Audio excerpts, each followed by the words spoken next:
Right, hi everyone, and yes, keep the introductions coming in the chat. It's really exciting to see so many people who are really engaged with local democracy, the processes we're going to be talking about today.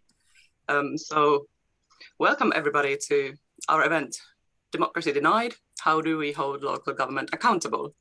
I'm Fanny from Research for Action. Research for Action is a worker cooperative producing research to further economic, social and environmental justice. And we also have my colleague Vika on the call. Vika is waving now. And then we have Megan, who co-authored our recent report, Democracy Denied, which link Steve has just dropped into the chat. Behind Research for Action account, we have Steve, who occasionally helps us out and is today doing tech stuff. And we're really excited to have such a great lineup of speakers today. We have David Whyte, Professor David Whyte, University of Liverpool. Then we have Simon Morrow from Lambeth People's Audit, Stephen Kingston, who's editor of Salford Star. Stephen, give us a wave. And then we have Alex Parsons from mySociety. It's great to have you all here. I'll introduce each speaker a little bit more before they speak. They will all speak for about 10 minutes each, after which there will be a bit of time for a Q&A in the big group before we go into breakout groups for a bit more discussion. And before any of that, I will tell you a little bit about our work and the report we recently published, and I'll introduce the rights under the Local Audit and Accountability Act, although it really seems like many people here are quite familiar with them, but just for a recap to bring everybody to the same speed.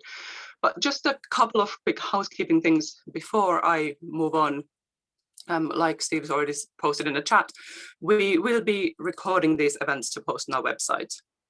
We will only record up to the speakers, including my presentation and then the Q&A afterwards.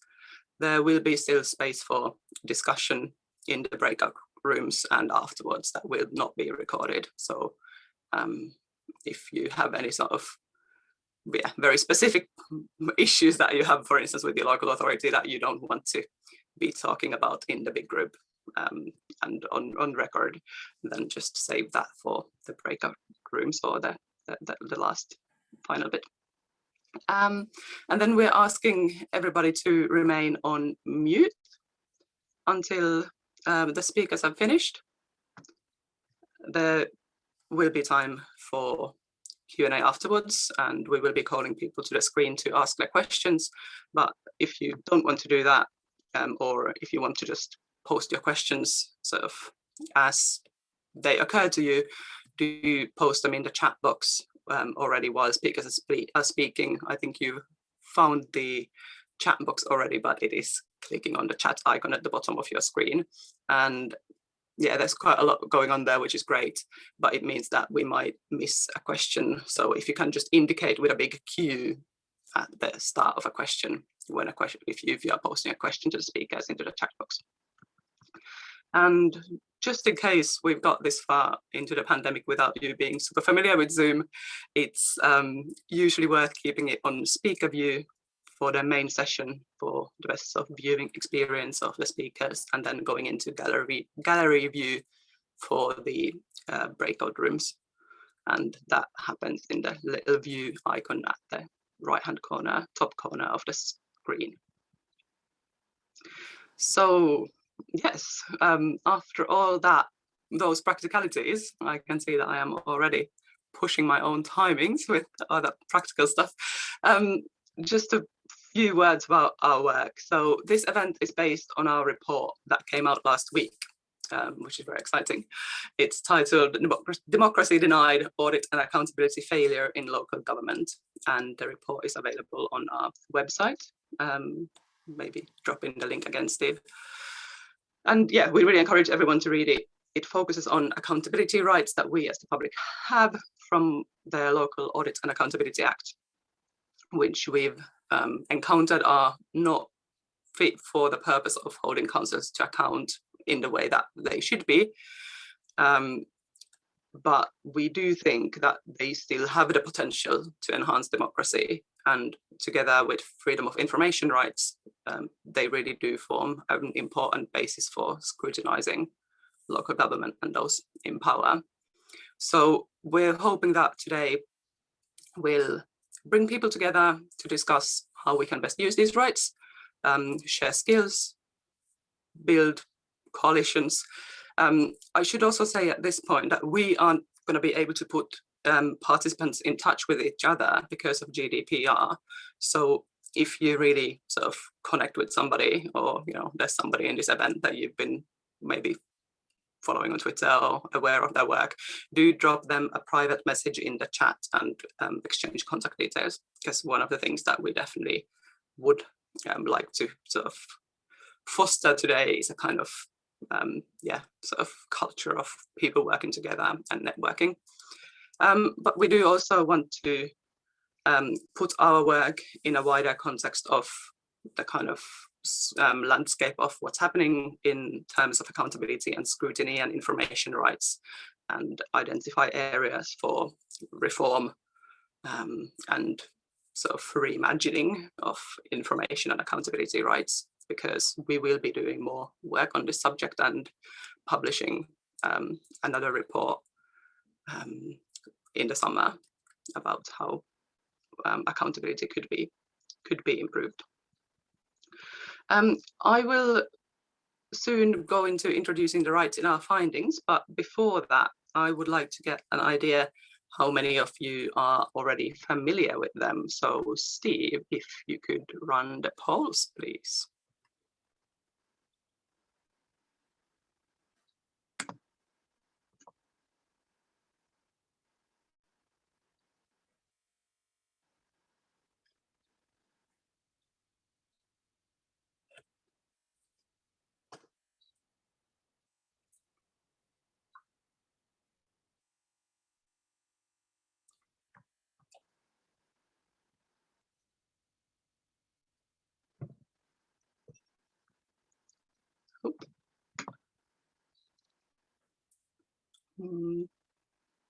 Nearly everybody's voted.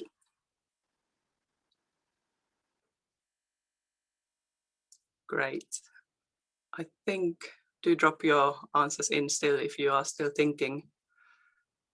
But it seems that we definitely have some people in the room who are aware of the rights, but we also have people in the room who have not heard of the local audit and accountability rights before, which is actually great from our perspective, because it means that, yeah, we've done some work.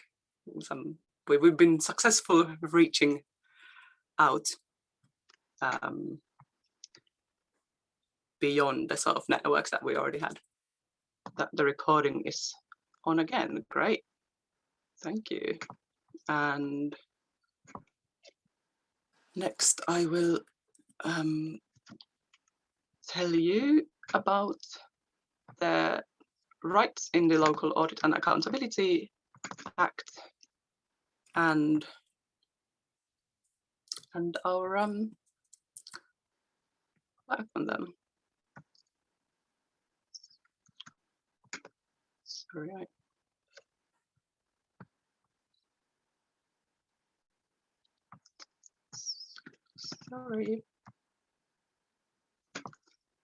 I will try and get them on full screen. Anyway, I'm not managing to get it full screen, but it doesn't matter quite so much. I will just keep cracking on. So the Local Audit and Accountability Act 2014. Sorry. I will have to start that share again, because it seems that, sorry, Vika, my laptop's freezing and it's not coming on again. Sorry, I have a bit of an old laptop. Would you be okay to get that up again? Sorry, I'm not sure where I've put it now. Let me see if I can find it. Just bear with me. Sorry about that. Anyway, I mean, I can start talking already about the Local Audit and Accountability Act. So it was introduced in 2014, and they basically, the legislation abolished the Audit Commission in England and introduced private auditors, private companies as council's external auditors in England. In Scotland, Wales, and Northern Ireland, there are still public auditors. Great, thanks, Vika. If you can go, yeah. So here, so yeah, there's obviously more to the legislation, but we have been particularly looking at Section 5, which gives the public the right to inspect council accounts and residents to ask questions to the auditors. And then residents can also object to spending they believe is not in the public interest or could be unlawful, which means that they can then ask the auditor to either issue a public interest report or refer the issue to the High Court. And I will go into each of these a bit more if I can have the next slide, Vika. So the time frame of this really is that once the council has published the draft accounts, which usually happens around this time of the year, after the financial year has ended end of March, start of April, the council will then or should publish a public notice for the inspection period, which is over the summer. And yeah, it's just a graphic representation of what those rights can do. Next slide, please, Vika.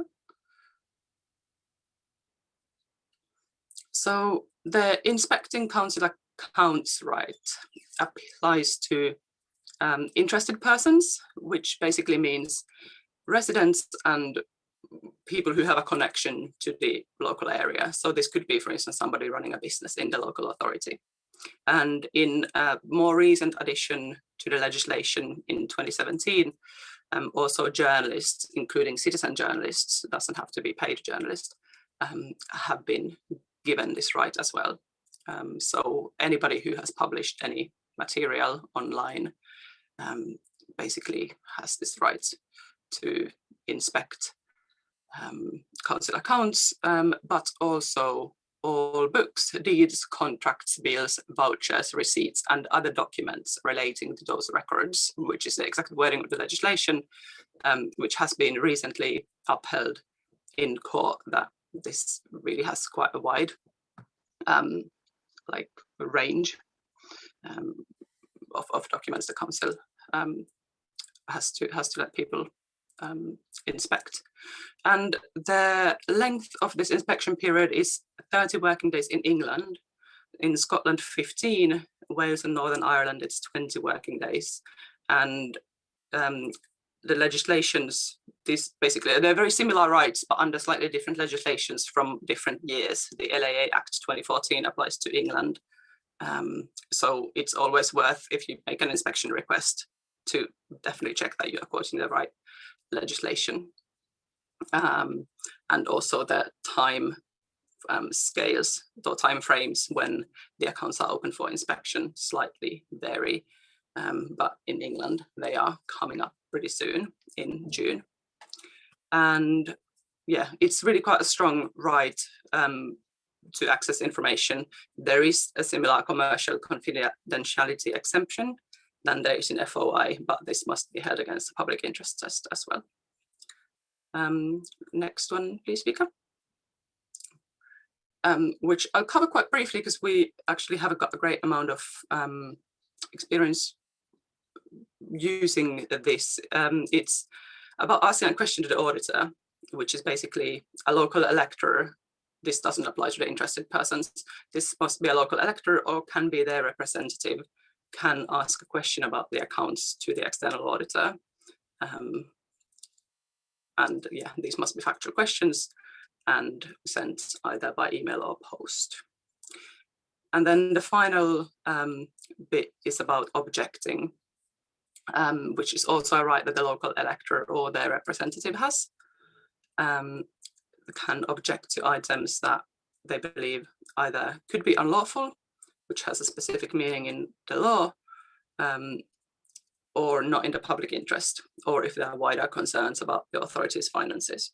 And the objections must be sent in writing, relate to the accounts of that financial year, and the objector can ask for either a public interest report or ask the auditor to refer the matter to court. High Court and County Courts have jurisdiction here. And the auditor also has other powers to issue recommendations, but these can't be requested by the resident. And a public interest report, if an auditor issues that, then the authority has to publish it, discuss it in a public meeting within the month, and respond to it. Whereas with the High Court declaration, the authority actually has to correct those accounts. During time that we did our research, there was no time limit for this, but a recent National Audit Office Code of Conduct recommends a 6-month time limit for auditors to respond to objections. So that's the rights. And we have a guide on our website, how to challenge your council's financial decisions, where we go into them in a lot more detail. So I encourage you to check that out if you weren't already familiar with the rights. And I will now just say a quick few more words about this report that we published last week, which looked into 155 different uses of these rights. These were objections and inspections in England and Scotland. We analysed decision notices that the auditors had sent objectors.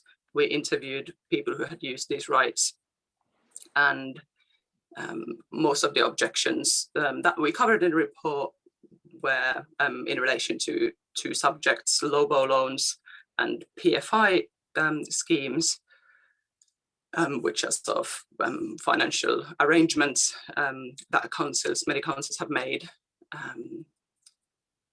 And yeah, we're aware that there have been other public interest reports in response to other resident objectors, but none in the response to these ones.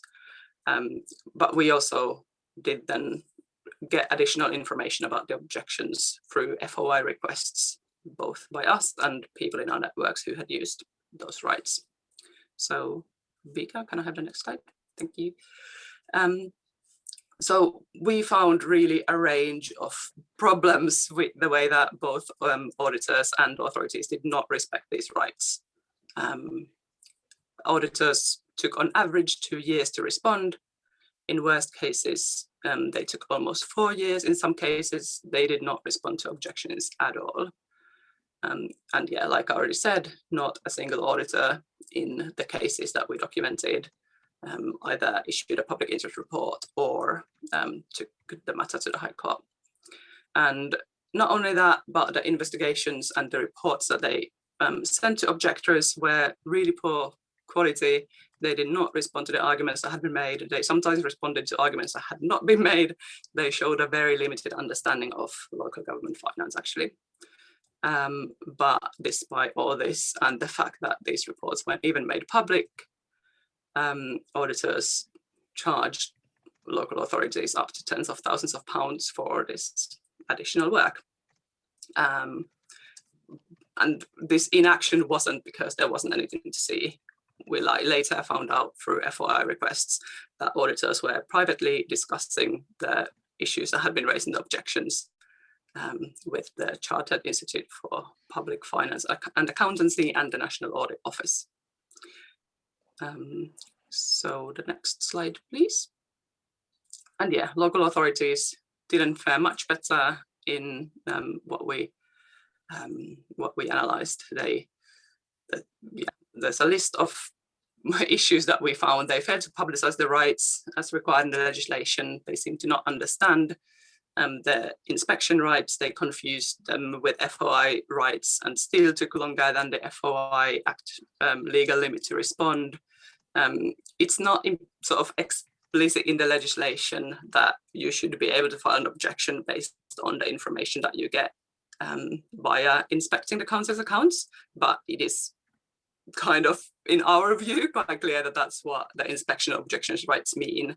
However, councils took so long to respond that it was impossible to file objections based on that information. They also obstructed the process by questioning Parsons' right to inspect, having a very narrow interpretation of related documents, and just presenting the data in very tricky formats, or being very inflexible about how you have to inspect the accounts. So it's not a great picture at the moment in terms of what we have seen people kind of the way that we've seen these rights recommended used, which is or respected, which is why we recommend first of all that the whole act should be very urgently reviewed and private companies should not audit local government, but also in the interim we have several recommendations about more transparency about the auditors' work, there being clearer criteria for issuing public interest reports, what is actually meant by public interest. There should be more monitoring and oversight regarding response time, response quality. We think the rights should be extended to cover NHS trusts and NHS foundation trusts, and there should be better reporting and generally a sort of better culture of facilitating the use of these rights.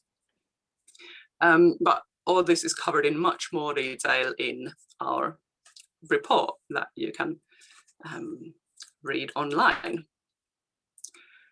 So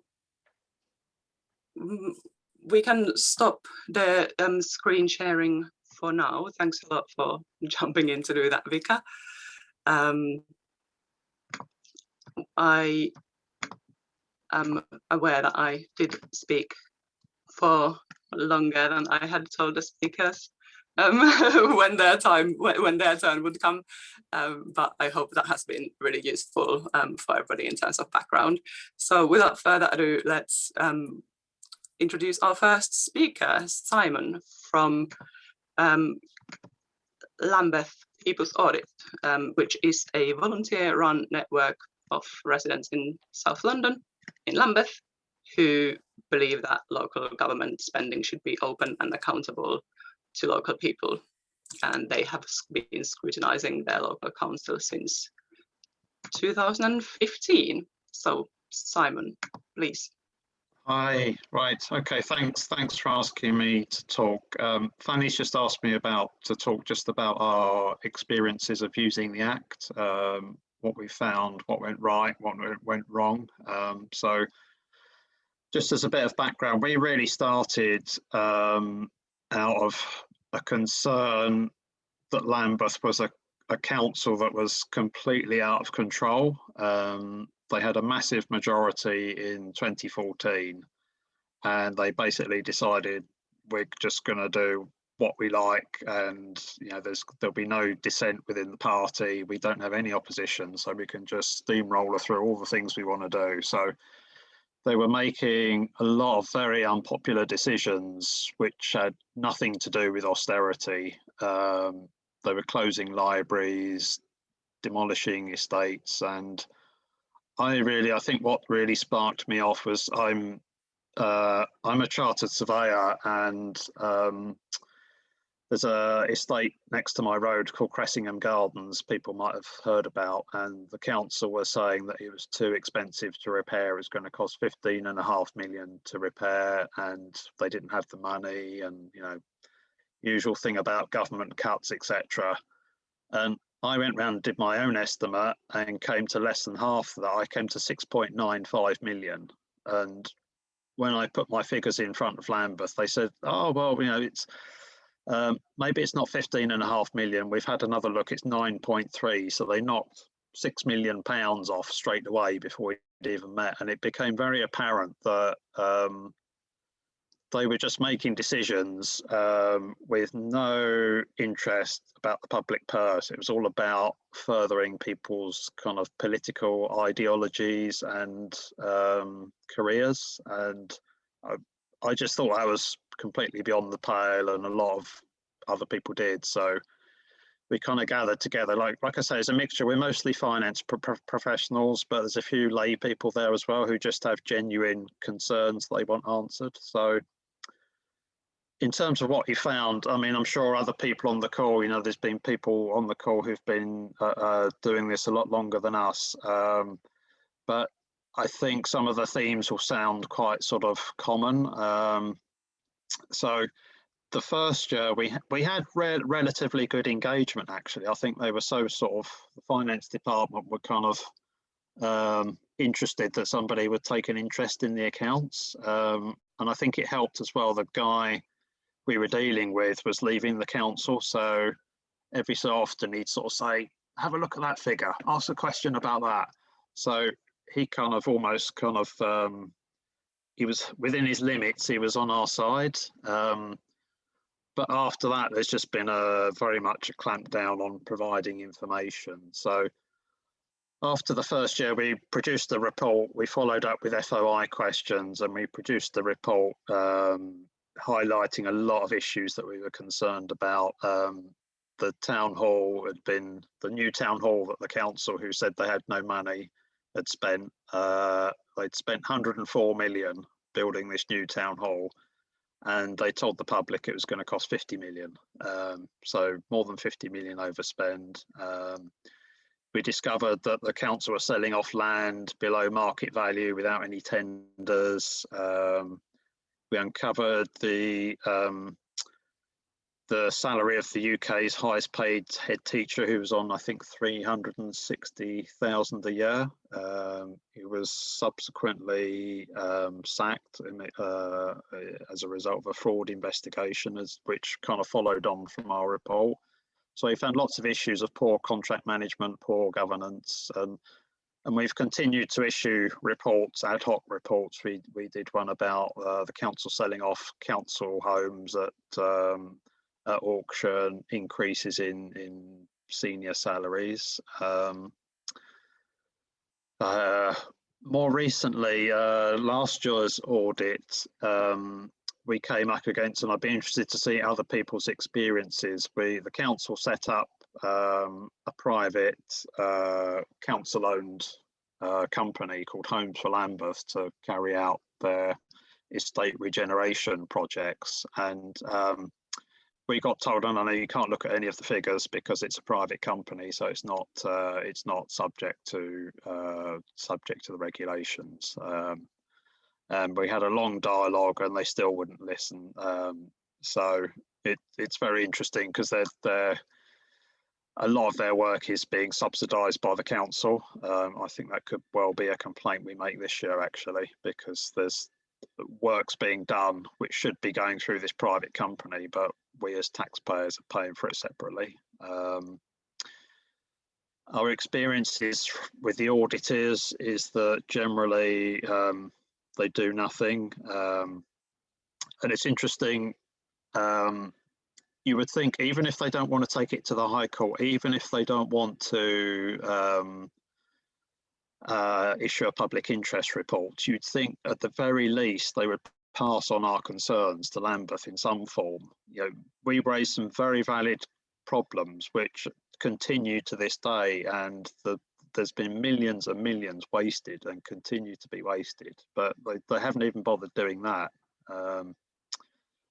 So in terms of the council's response, they initially they just rubbished the report. They said everything was fine and it was all a politically motivated attack. So, you know, I've been called everything from a Trotskyist to a Tory and everything in between. But they've never offered a shred of evidence as to why they think it's wrong.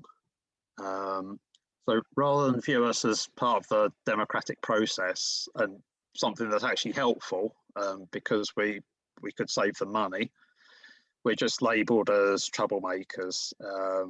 So generally we've found that there are some exceptions. There's one guy who does within the limitations he has. He tries to help, but they now just unilaterally decide how much time they'll spend looking for information. And they actually wrote to the National Audit Office as well, basically asking them to sort of please put a limit, you know, tell these horrible people that want to ask about how their tax is being spent to go away, and please put a limit on how much time we can spend on this. And the National Audit Office wrote back to them and said nothing doing. And I'll post up, Lee, there's been for people who are interested in this sort of thing, there's been a court case in the last couple of weeks, which means that councils can no longer say it will take too long to find. So that's not a valid excuse anymore. And every year the council tell the corporate committee how much it's cost to answer our questions. Of course, they never say how much they would be saving if they actually listened to what we said. And I work as an auditor doing my work as a surveyor, so I know how long it takes to find stuff, and they grossly inflate the figures. I mean, for example, one year I asked to see, it's literally one spreadsheet, just give me the final account for the town hall. And they claim it took them 36 hours of officer time to find it. And we've also, after we released our report, I tried to submit a question to the corporate committee, and I was told I couldn't submit it because apparently all my queries had been answered, which was news to me. So in terms of what we learn, again, I'm sure this is common to a lot of people. The key takeaway, I think, is that nobody takes responsibility. All the checks and balances that you would expect to be there are gone. So the auditors don't generally do anything. You talk to the PSAA who appoint the auditors. They say it's nothing to do with them. The National Audit Office say they only set policy, it's nothing to do with them. I've now taken a complaint, after 4 years, I've taken a complaint to the ICAEW, who oversee the accountancy profession. They initially said they couldn't do anything until I quoted their code of ethics to them, and they sort of said, oh, well, maybe we can look at it then. So that's been with them since January, so that's 4 or 5 months now. I think the other issue is the complete inconsistency in how the Act's applied. For example, I was given figures one year when I did an audit in Southwark. When I asked to see exactly the same documents the next year, I was told I couldn't see it. And I think, just to sum up as well, I mean, this comes out very much in the report. I think the law has no teeth. There just needs to be some consequences for non-disclosure. You know, at the end of the day, this is our money they're spending, and you know, they can't just treat us like general troublemakers. That's not going to wash. So I'll just finish up with that thought then. Amazing, thanks, Simon, both for that account of your work and all the work that you do. It is really impressive what People's Audit have done in Lambeth, and we're also really grateful for Simon and other people from People's Audit for inputting to our report and informing our research and the work that we've done. It's really powerful to kind of do this as a network, and I'm really hoping that we can see more People's Audit in many more places off the back of this and other events like this. Next, we have David Whyte, who is Professor of Social Legal Studies at the University of Liverpool, and he has written extensively on corruption and the connections between law, corporate power and political economy. Somewhat of an expert on corruption. David, over to you. Thanks very much, Fanny, and also Luke, thanks, a really kind of huge thanks to Research for Action and the work they've been doing over the years to make this visible, because I think this is one of the things that we are kind of very aware of, that one of the problems we have with capturing the public imagination, I'll say a bit more of this later, around the accountability issues in local finance, but also just the visibility issues, is the lack of awareness, right? And the extent to which this stuff is hidden, sometimes formally and sometimes actually just because it's not, doesn't feature in public discussion. So Research for Action has really brought that into the public debate and made headlines of some of the scandals like in Newham, and so I just want to start by saying thanks for this, and I really look forward to reading this report. It's hugely important and hugely important in understanding the way our democracy or lack of democracy works in this country. I mean, I've only actually got 4 sets of reflections I wanted to make on democracy. That's what I was asked to talk on, and they're partly shaped, actually, to be honest, by my role as someone who objected to the accounts and asked for a public interest report with the support of, I wouldn't have been able to do it. I wouldn't have been financially literate enough, actually, unless I got the support to do that from Research for Action. But it did seem to be stunning to me. I live in Liverpool and I work, you know, as Fanny says, at the University of Liverpool. So I'm asking Liverpool City Council about a logo that was taken out. That was so one of those toxic debt derivative-based products that was taken out in 2006 for about 270 million, and it's, you know, we don't know, but it could rise to up to about 400 million in terms of the exposure, probably double, and the interest rate that it would have been if it had been a public loan. So that's clearly an issue that we need to be asking questions about. And that's why I agreed to ask those questions, and I'm very grateful for the help I got. But the first point I want to make, I've already alluded to. There's absolutely no scrutiny at a local level of those kind of financial arrangements that have been entered into, and of course we have these formal abilities to object and to place local authorities under scrutiny under the Local Audit and Accountability Act. But most people don't know about them. We even here in this forum, only 32% people who are interested in this stuff, right? Only 32% said they had no idea about what those were. And before I did this, I had no idea, right? So that's a very, very important issue. We just come out of local elections.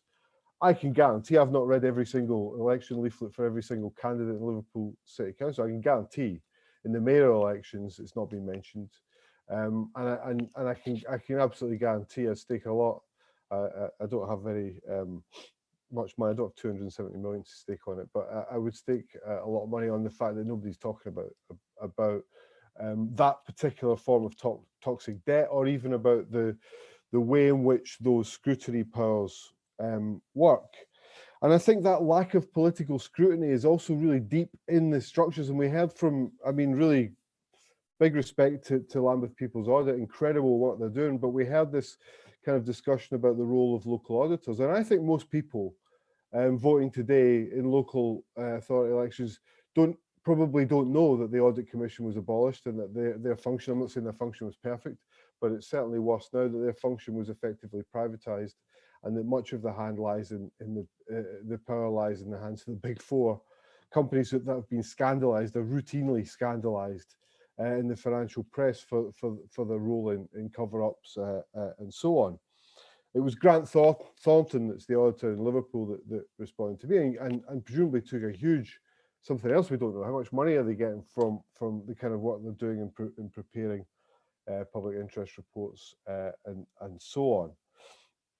So I think people don't really know about how this works, the cost it incurs on people, and the role that private companies have in this. And the fact that it's not even discussed or debated on an issue in local elections says a lot about how, that's my first point really, there is no political scrutiny that's meaningless. And so it's up to organisations like Lambeth People's Audit, and of course People's Plan Glasgow, I think someone's here from there, great initiatives, really, really crucial to try and develop that political scrutiny. The second thing I want to say is just about the way that people's futures and the future of public services are put in hock to the financial arrangements that we don't even know about. And that's something I discovered clearly in this process, looking at what happened in Liverpool. The particular financial instruments that I was asking about, the commitment had been made by a Lib Dem council, and the Lib Dems are nowhere in Liverpool now. So we have a Lib Dem council that commits us, I can't remember how long for, but for a long period of time, to repaying a toxic debt on the bank's terms, on bankers' terms, and we don't even have a Lib Dem council anymore, and nobody even knew that they extended that, right? So what does that say about how our future commitments to effectively keeping the banking sector in, making sure that they get their grossly inflated returns when nobody's ever been asked? Another point about how about why we need to allow the people to decide, because this is really the first point. I mean, my second point is about how our future is put in hock to finance.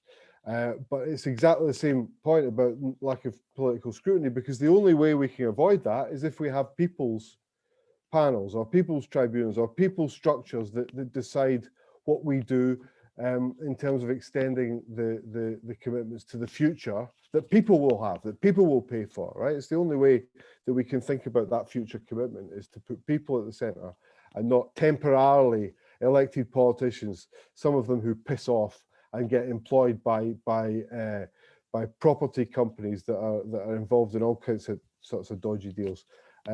Obviously, I'm talking about Liverpool. I might come on to that, but I don't think I'll get to it in my 10 minutes about how we've just had local authority control taken off us because of questions about corruption. But nonetheless, we have to. The only way in which you have a kind of stable democratic structure over time is if you put people at the centre of that. That's the second point. The third point is obviously the process that local authorities are going through is financialisation. The products I'm talking about are derivatives. They're not regulated in the same way as other products are. There is secrecy, subject to wild fluctuations in markets. Again, and the real drivers, those who decide what a future interest rate might look like, are the banks, right? And the banks in relation to how their decisions are made in relation to how they judge the market conditions. The only winners here are the banks. So we are financializing local authorities. I mean, I haven't even talked about how much local authorities have lost since the financial crash of 2008. We all know that we're fast approaching a deficit of maybe 8 to 10 billion in local authority services. Where I am, all the one-stop shops for local services have closed down except 2. We've only got 2 swimming pools left. All our libraries are closing. We know what the story is, and that's largely as a result of financialization. So the fourth point I want to make is just about how this actually undermines popular control and undermines democracy. I didn't hear back for 18 months, right? I didn't hear back about my questions for 18 months. And it was partial information. I asked why particular figures were not in the accounts, and I was told because the local authority legally doesn't have to. It's highly questionable. It's one of the things that we're raising.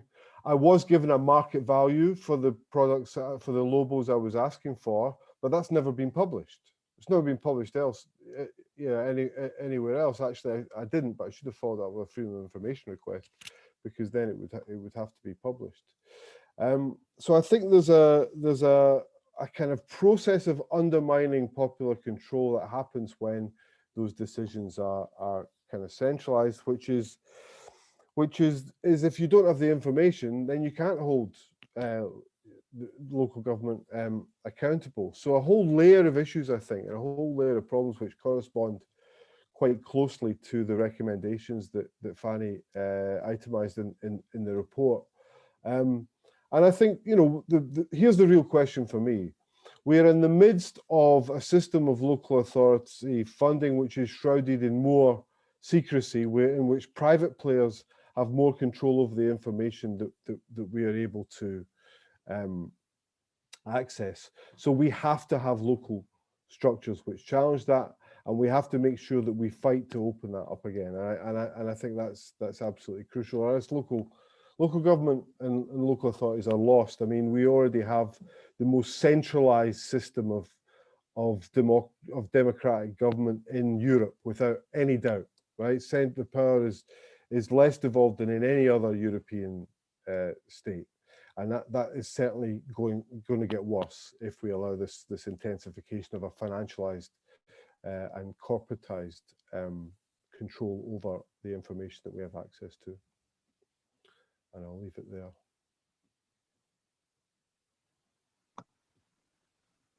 Thank you, David. It's always a pleasure to hear you speak, because you bring that experience of actually trying to scrutinize your council and object, and all the local activism that you do, sort of together with this kind of analytical mindset that you have from your work in academia. It's really, really informative. Thanks a lot for that. And just for everybody, I have posted a link in the chat to our website where there's a bit more information on low-ball loans. I did not have the time to go in detail into these sort of complex financial instruments, but as David was saying, and as I sort of said also earlier, a lot of the objections were to this type of toxic loan instruments that local authorities had taken up. Next, we move to the world of local journalism. We have Stephen Kingston here, who has edited and published the independent local media outlet Salford Star for the last 15 years. So he has some pretty extensive experience of using all kinds of information rights, both FOI and LAA acts, to scrutinize Salford Council. So he'll tell us a bit more about those experiences and the challenges to local journalism. Over to you, Stephen. Okay, can you hear me all right? Yeah, not on mute. Okay, my camera's very dodgy, it might pack in, but I'll try. Okay, so my name's Stephen Kingston, editor of the Salford Star. Started 15 years ago as a community magazine, basically around the demolitions in Salford. They were demolishing perfectly good affordable housing and replacing them with unaffordable housing. It's called gentrification. Everybody knows about that. We started off like that. We had a print magazine, which we did 10 issues of. But what happened was, during that time, advertisers would pull out. So we had anybody with any connection to Salford Council all of a sudden pulled their advertising from us because they had contracts with them or whatever. So we had to go online in 2009. We've been online for 11 years. The difference between a print magazine and online is something completely different. Print magazine, we've got time to do research. We came runner-up in the Paul Foot Awards for a urban splash upside down houses in Langworthy and Salford. That particular article took 3 months worth of research. Now you can imagine we get paid less than a minimum wage. Most of us are volunteers. I'm the only one that gets paid, in fact. And I have to do 4 other jobs to make it pay. You cannot do that research when you've got to update a website every single day. So already we've got a situation where there just isn't enough resources to even look at these things. That's just needs saying. What I'd like to do is very, very quickly, I'm going to have to read this. I had a quick look through all our freedom of information, accountancy, auditing, and God knows what things this morning, 15 years of it. And I've just come up with a very, very few highlights, which I'd like to relate, if that's okay. So I'm going to have to read it because there's so many of them. Basically, we launched in May 2006. The very next week after we launched cabinet meetings for Salford Council, they were already discussing our magazine as a matter of urgency, and they were looking at where the funding was coming from to try and shut it down. That's after 1 week of the first publication, right? Before we published, there was a thing called a lead member briefing, which is the leader of the council talking to the chief executive and God knows what. Those minutes were always on the website. The second we published a magazine and told people about what these people were actually saying, those minutes disappeared from the website, right? That was that one. Then we put a freedom of information request in to say, well, what are they talking about in cabinet about the Salford Star? Because we're quite interested. First, they said, get lost, we're not telling you. Second of all, they sent us some blank emails, everything redacted, so we didn't say anything apart from Happy Christmas to each other. The third, they said it would prejudice the conduct of public affairs. So in other words, what they're saying is any information that they hold can now prejudice the conduct of public affairs when we were actually trying to enhance public affairs. That was that one. We looked at urban splash, the amount of money that was going into these upside down houses in Salford, which was of course célèbre for the Labour government at the time. That was blocked. On environmental regulations, which I'm sure anyone who's had anything to do with freedom of information will have come across this environmental regulations, which is another add-on to the Act. So that was that. We didn't get anything off that. In 2011, Salford University decided to rent these swanky buildings at Media City. We wanted to know how much they were paying for them with the rent. It took us 2 years to get the information with the Freedom of Information Commissioner involved. It turns out that Salford University had broken 5 of the regulations of the Freedom of Information Act. They don't expect you to keep going for 2 years to look at them. They expect you to roll over and die somewhere. They don't want to give this information out. We can go on and on and on. 2017, the mayor of Salford took a trip to the south of France. It was paid for. By whom? We didn't know. So we put a Freedom of Information request in. It took 6 months and the Information Commissioner to let us know that 14 companies who were developing Central Salford had paid for his plane ticket and his expenses while he was there. Yeah, that is absolute disgrace. 2017, we asked for the land sales. Somebody's already mentioned this. And what they did was, while they were dissing us and all the rest of it, they, by mistake, they sent us an internal log that they keep for just internal use. And basically it said, yes, we do hold this information, but you ain't having it. I mean, this is what you're up against over and over again. After Grenfell, 2017, Salford had 9 blocks with the dangerous cladding on, the most in the whole country. We wanted to know whether there'd been a cover-up about that or whatever. We asked for emails between various councillors and council officers and the private finance initiative company, Pendleton Together, that had arranged it all. Again, they sent us a load of redacted stuff. But what they did add, what we did find in there was that Salford Council actually had an agreement with the PFI company Pendleton Together not to respond to Salford Council requests. That was a private company that had already, and we knew this was going on behind closed doors, but this was the first proof of it. To get that information again took 6 months to get it. It just goes on and on and on. And in the end, the Freedom of Information Commissioner herself put Salford Council on report for failing to respond to a third of requests within the legal limits. So we had them on that. And so it goes on and on and on. That's just freedom of information. The accounts, we, every year, most years I should say, we question the accounts just to try and get information, if nothing else. The stuff that comes back, the guy's on holiday. So you've got to wait, because it's always July, the guy's on holiday, you've got to wait 3 weeks. The guys come back, or he's gone off sick. You've got to wait another month, another month, another month, another month. It goes on and on and on. And then in the end, they send you stuff, which I'm not an accountant. And even if I was an accountant, I would not be able to understand what they send you. It doesn't make sense, none of it. And when you question it again, the guy's on holiday again, the guy's off sick again, the guy's left, it's another guy, it's this guy, it's that guy. And you cannot get information. They do not want to give you information. You cannot get it. They also quoted us saying they're not going to give us information because we were fishing as opposed to asking for specific information. But as everybody knows with the freedom of information and accounts and stuff, unless you know the answer, unless you know exactly what you're looking for, it's very, very difficult to even get them to acknowledge it or anything like that. The guy from Lambeth that's just spoken, I ditto every single thing he said. I've been called a Trotskyist, a racist, anti-Semitic, Tory, UKIP, anarchist, you name it, we've been called that. And obviously, if you're doing a community magazine, you are coming from somewhere on the left because that's about social justice. And even, you know, these are Labour Party politicians who claim to be Corbynistas. Rebecca Long-Bailey, the mayor, a sensible socialist and all this crap. These aren't acting like, this is what socialism is. Take me back to Stalinist Russia, because they are an absolute disgrace. They are a total disgrace.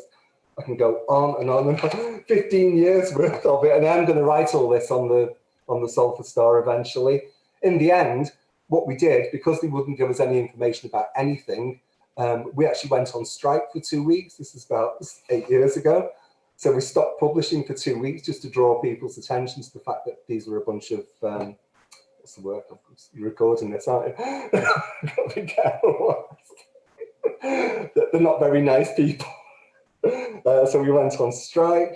And then in the end, the council, oh yeah, the other thing is every time you put a question into the council, they, knowing that we had to get it out quite quickly, they would take a month to reply to a very, very basic question, trying to time us out. And in the end, they stopped talking to us completely. They said our articles weren't balanced, so they stopped talking to us. They haven't spoken to us for 7 or 8 years now. And the reason why the articles weren't balanced because they wouldn't bloody talk to us, and neither would anybody else that had anything to do with them. So this is what we're up against over and over and over and over again. In terms of spending, we've got the Salford Council's built this joint stadium with Peel Holdings for Salford Rugby Club. Well, it was rented to Salford Rugby Club and Sales Sharks. That stadium, last accounts they had, it was in the debt for £31.8 million. The account should have been published in January. They're still not published. There's talk of them selling it to get the money back.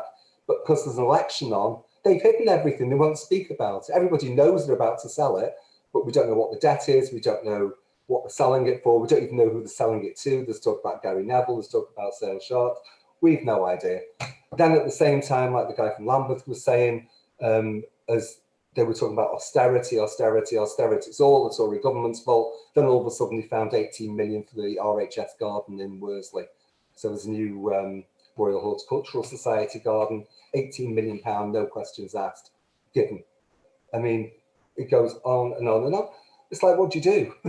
What do you do? And all we can do as journalists is tell people about it. And it's up to them. We don't go around waving red flags. We don't start campaigns. We report on campaigns. We tell people about it. And that's all you can do. And it's up to the people if they want to demonstrate or protest or anything like that. It's very, very difficult. Very, very difficult to get your point across in online because you're competing with a million other things. When we were in print, it was far easier. We put 20,000 copies through people's doors and it was a lot more powerful. We can't afford that now. We can't even afford to pay me. And the sad thing is, we're totally out of money now. And as of 2 weeks' time, we're closing down. Okay.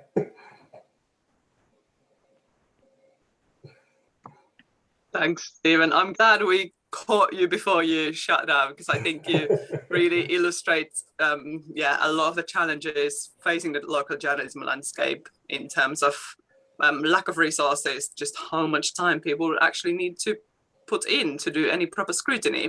And I think that is definitely, yeah, one of the reasons behind the quite dire sort of situation that's going on with local journalism. But I think you also raised some, yeah, really interesting questions there about the role of information and what else can we actually do than sort of let people know that all this is going on. But before we go there with the discussion yet, I'm really glad to introduce our last speaker, who is Alex Parsons from mySociety.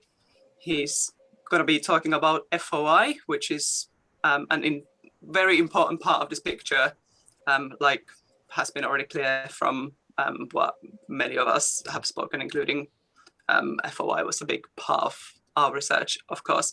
So Alex is a research associate at mySociety, who you probably, if you know them, you might know them from the What Do They Know website that many of us have used to send FOI requests.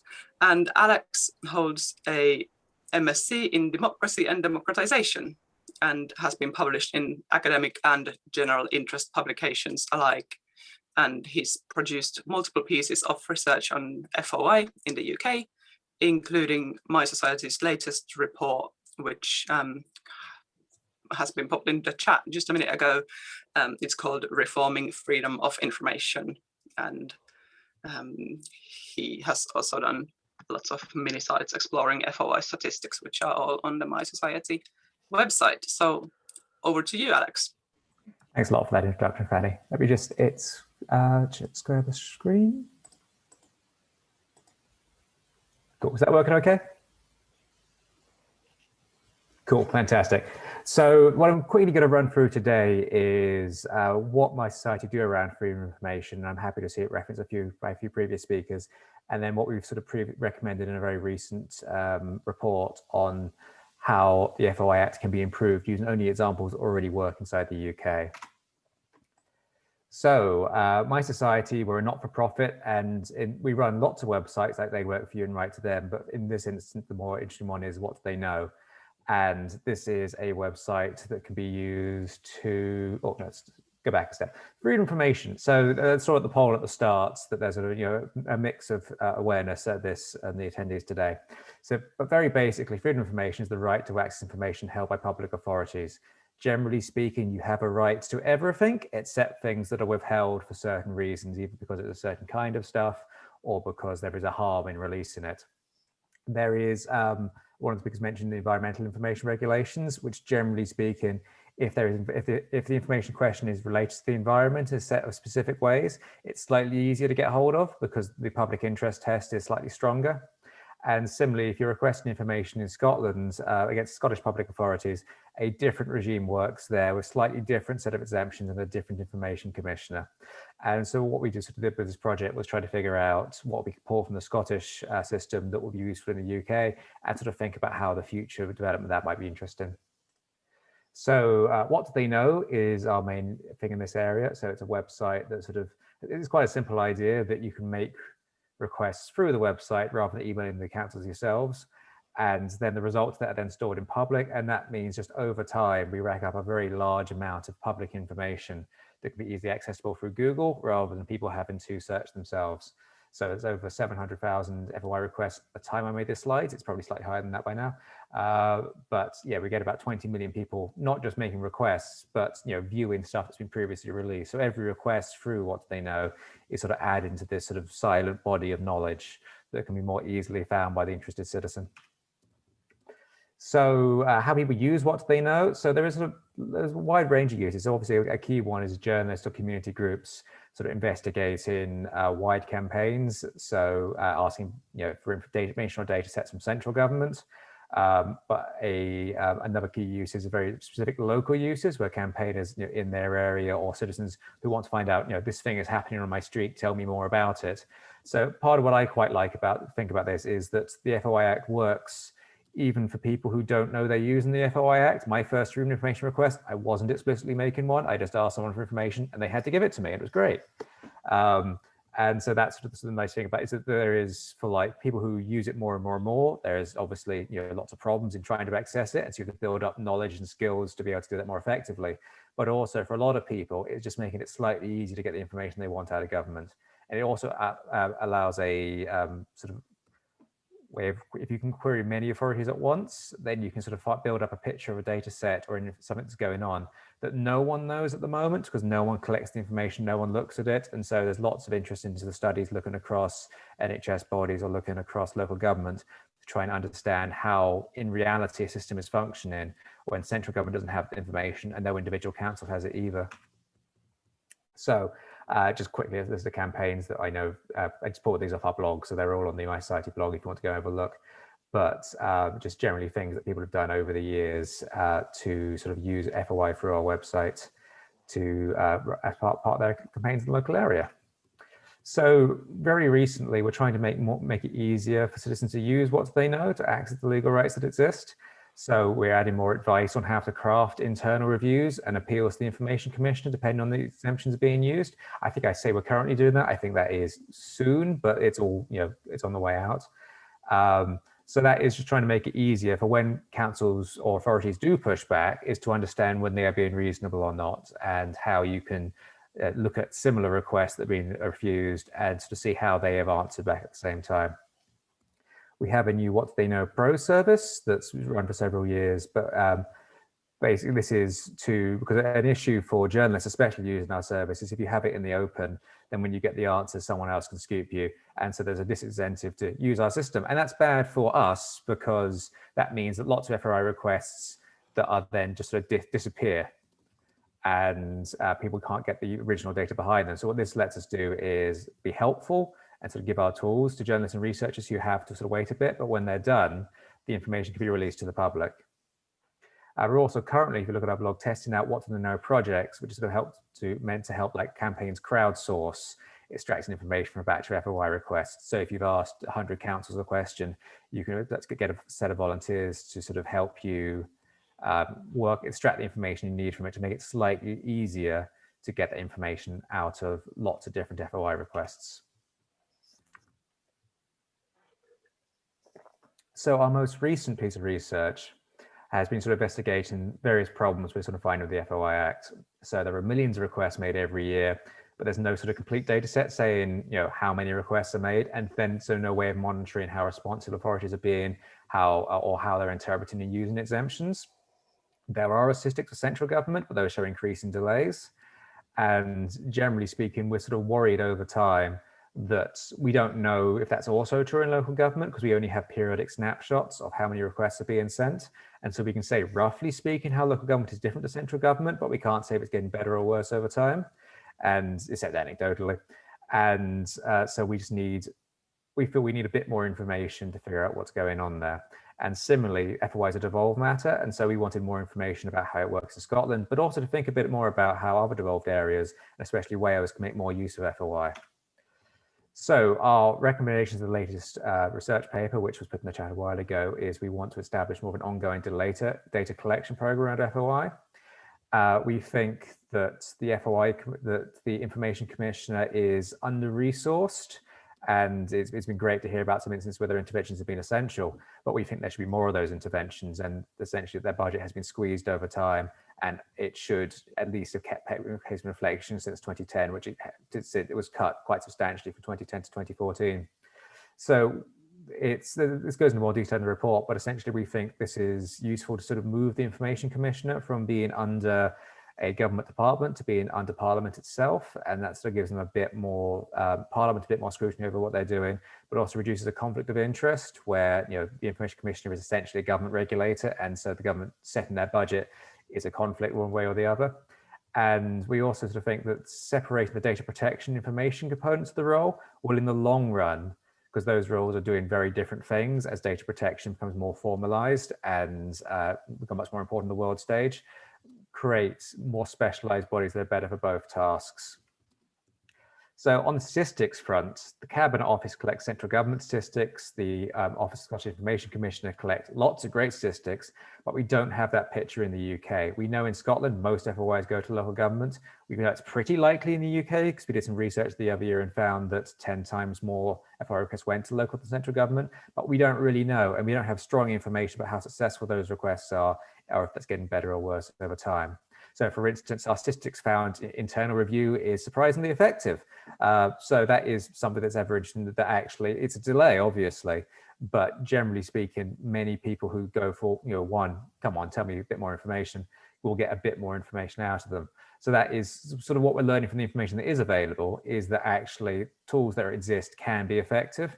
And so we want to have more information about that to tell people which those tools are effective and to campaign to make the ones that are less effective better. So this is our point about the ITO, that compared to the Scottish equivalent, the OSEC, which has had generally consistent funding since its founding, there was a big cut in the ITO's budget. And over time, against this, there has been massive increase in the amount of FOIs made.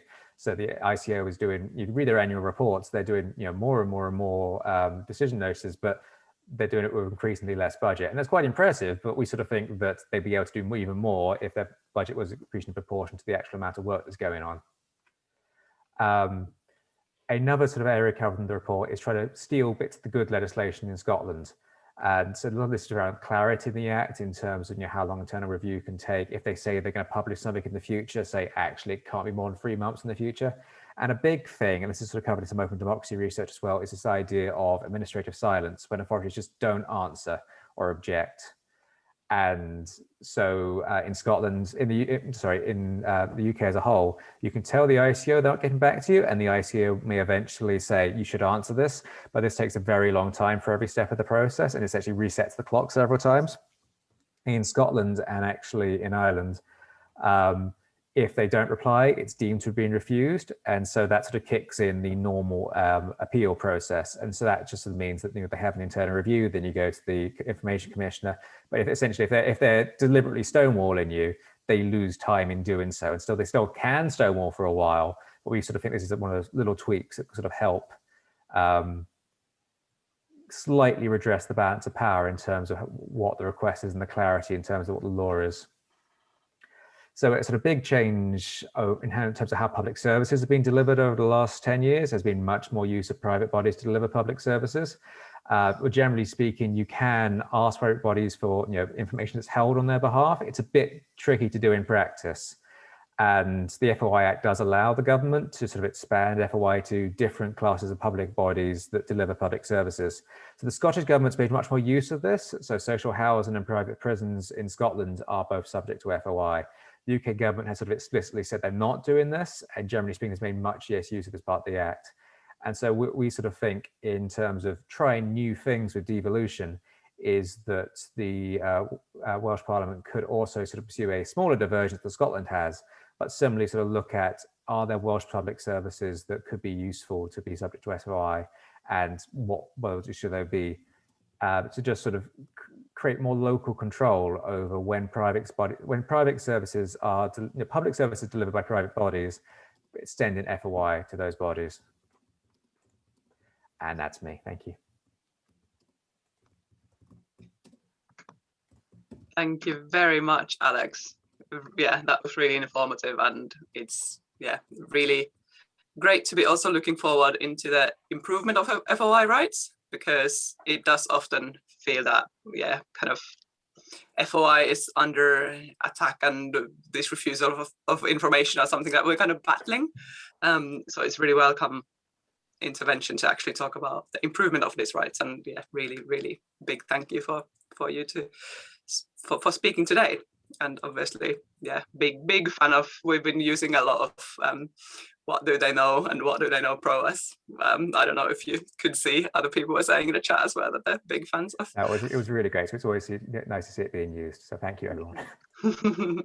So thanks very much to all of our speakers. We have we now have some time for questions, and we've had quite a few in the chat already, actually. And thanks for everybody who's posting great comments in the chat as well. I'm struggling to keep up with it, but I'm looking forward to downloading it and reading it all.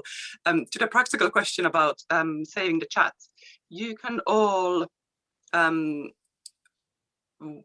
at the bottom of the actual chat window, there's a little save chat sort of button that you can press, and then you can save it directly as a file into your own laptops, and the slides will be in the recording when we post it to our website.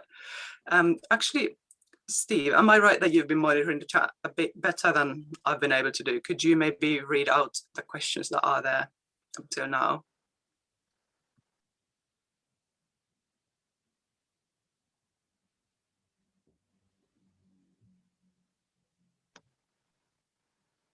And Steve, you are on mute in case you are trying to talk. Yeah, right. Yeah, cool. So two questions. Is the pushback against FOI coming from officers or elected councillors, and does this vary? And then there was a question about internal audits within councils, how frequent they are. And then we've got a flurry of more. I'll ask one more question, then we could maybe do another round. What's next for this campaign for local government accountability, from Rachel? So if I take that first one about FOI. This really varies, and so it's not always a case that the officers are. So it depends what you mean by officers. So certainly the FOI officers I've talked to sometimes are, generally speaking, quite pro FOI, but those may be the ones I talk to. They sort of, I certainly remember an example where essentially, they're being told to try and delay stuff, but at the same time, they're kind of hoping you make an appeal on the grounds that actually, if you push a bit further, you're going to get it. So this is sort of really comes down to the dynamics within the council, that there are lots of different, forces pro and against transparency. Elected councillors similarly can be pro or against, because sometimes councillors themselves often make quite good use of FOI, because it's a tool opposition councillors can use against the council, and even one council against a neighbouring council. So it's a really complex area that in general institutions may on average become less in favour of it, but there's a lot of different dynamics going on within councils to sort of explain what's going on. So it's not particularly helpful, it's complicated.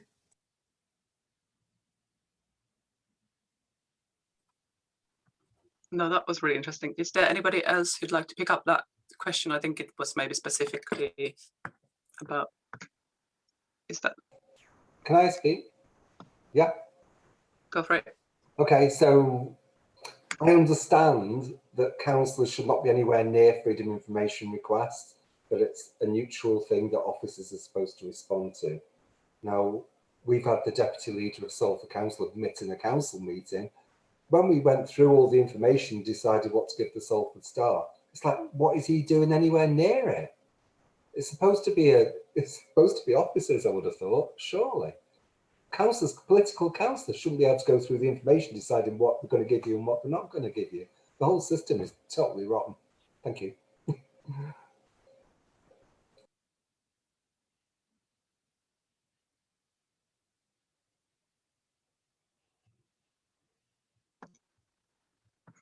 Thanks, Stephen.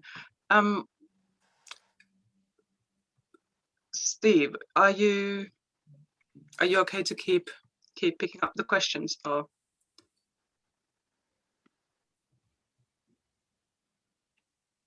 You're mute again.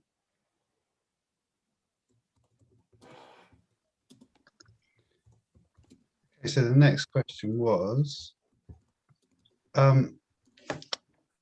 is it the list and the value of the property assets and financial investments made by a council covered by commercial confidentiality, or must the council divulge this information?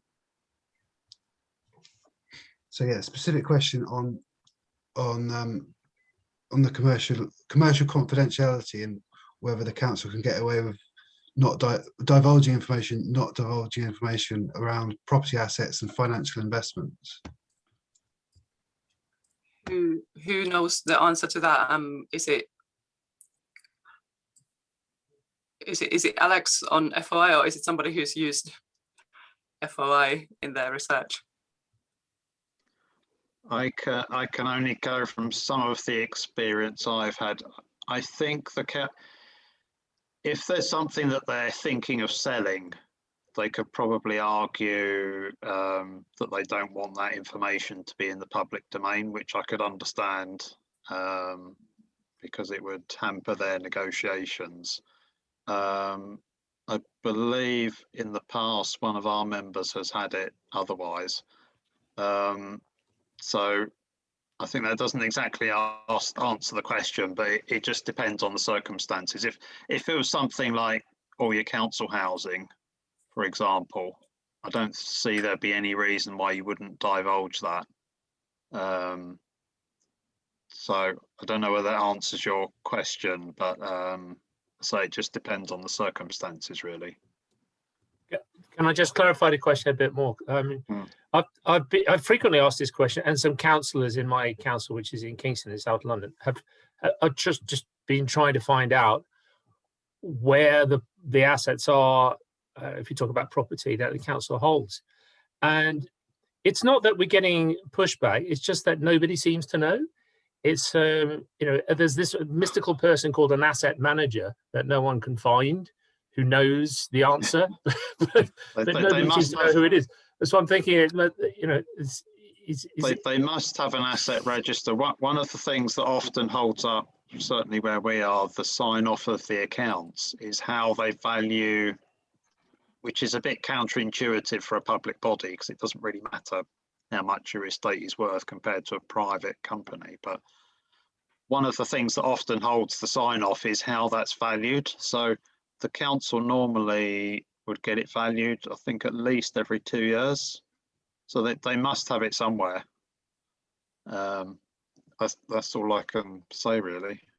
There'll be an asset list, yeah. Okay, can I come in? Sorry.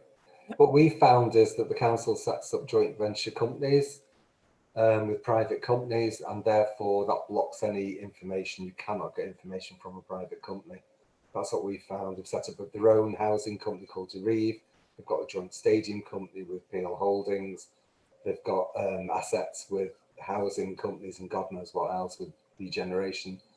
And none of this was subject to any freedom of information at all because it was private companies. That's what we found.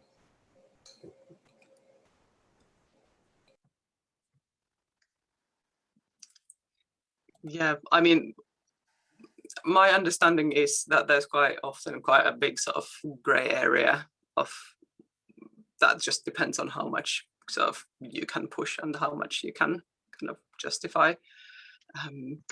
There's a couple of other questions in the chat. Rachel, you asked about what next. Would you like to come to the screen and ask your question? It's probably better that way. To unmute and ask a question. Oh, yeah. I feel like together this campaign has achieved a lot, particularly in Newham, where I raised the objection to their use of Lobos. We managed to get, I think, over £130 million back from private banks for council to go back into the council budget over something like 60 years. So it was a huge win.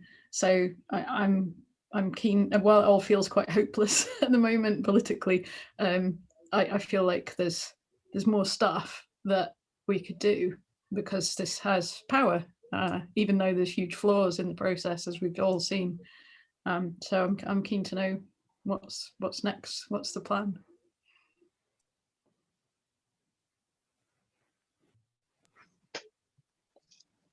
That is a good question. That is a very good question. I guess in a way that's a question for all of us. At Research for Action, we are basically, well, we're still working on Lobo loan specifically, which is what Vika is busying herself with at the moment. And then we are sort of keeping this work on the local audit and accountability sort of going. And as part of that, we've actually got a couple of more events coming up within the next month about local democracy and how kind of accountability could be improved already from before decisions get made, rather than us having to kind of come in and scrutinize them afterwards. And then we also do want to really contribute to the conversation about audit failure a bit more broadly that's going on regarding private sector audit failure. Because we really think that local government should be looked at as part of that, both because there's quite a lot of overlap, private and public sectors, because of outsourcing and because of the private auditor companies in England. And yeah, in the summer we'll be publishing something kind of more, I don't know, that sort of a vision, something more about how accountability in local government should look like in terms of a system kind of based on these different events, and probably some more interviews that we're doing. Yeah, Steve's just posting the next events in the chat. Yes, great plug there.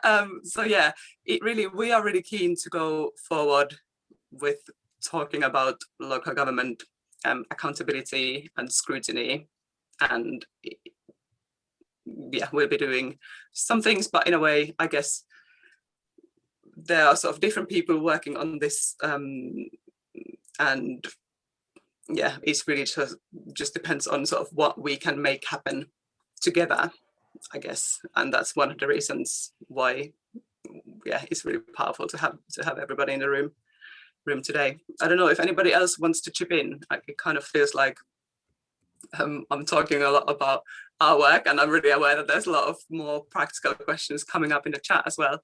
Does anybody, do you want to say anything, Vika?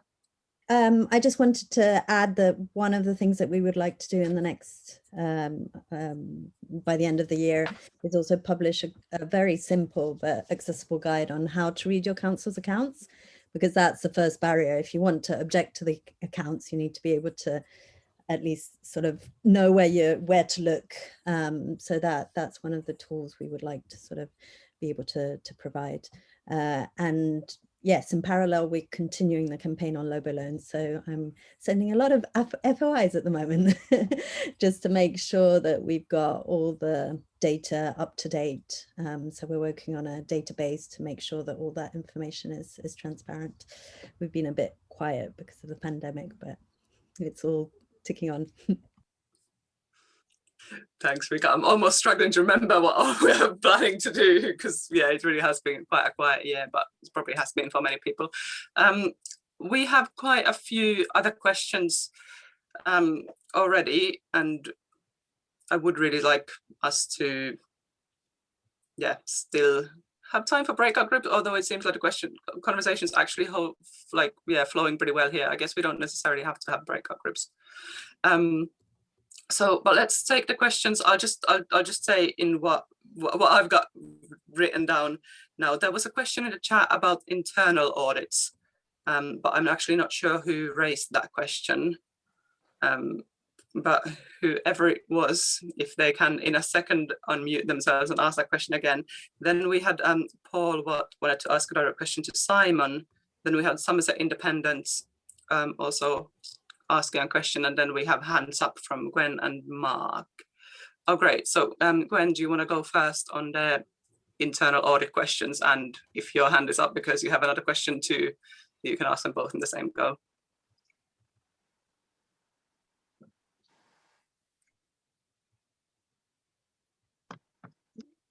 Gwen Swinburne, do you want to unmute yourself and ask your question or questions?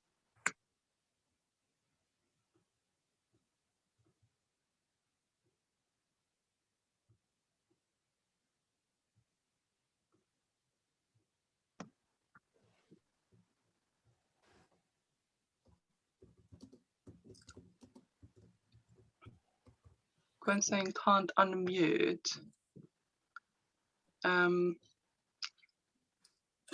Let me just get that question up in the well, or do you want to try again in a second if we go to somebody else meanwhile, and then when you can try again in a couple of minutes. Paul, do you want to ask your question? Yes. Thanks very much for holding this, and thanks, Simon. That was a great talk, and everybody. I just wanted a question for Simon. Maybe the others people could answer as well.